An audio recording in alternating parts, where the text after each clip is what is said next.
I was more of a gopher. My dad was like, hey, just get in the car, go for this, clean up the job site. Taught me a little bit about how to nail and how to fill in a nail gun, but he really didn't want us to learn the business because he wanted to pull us out and, either do something else outside the field.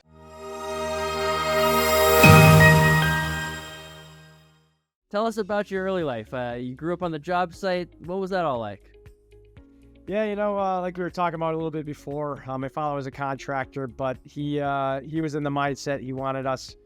I have two brothers, so three of us. My oldest brother he was a really good worker. I'm going to be very transparent. He was really, really good. He learned all about the business.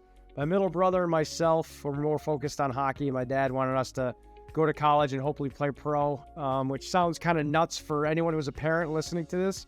That was his goal, but his goal ended up becoming a reality, which is pretty cool. I was more of a gopher. My dad was like, hey, just get in the car, go for this, clean up the job site. Taught me a little bit about how to nail and how to fill in a nail gun, but he really didn't want us to learn the business because he wanted to pull us out and, either do something else outside the field. So that's how I grew up. And then I went to college and, played hockey there and played pro for 8 years and then jumped into this beautiful business. So what got you into real estate? Like, how did you make that transition?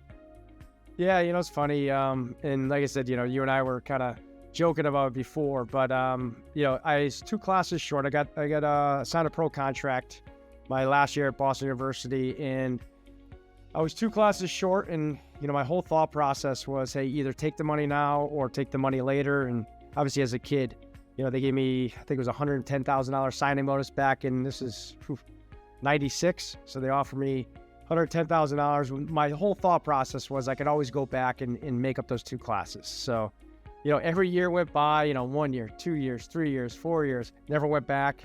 And then finally, when I was, looking to retire, I said, all right, either I'm going to go back and then probably be owned by, meaning the job, right? Owned by a job, or jump into something where you don't need any barriers of entry. So I've done a lot of research on different types of industries, and real estate always came to the forefront.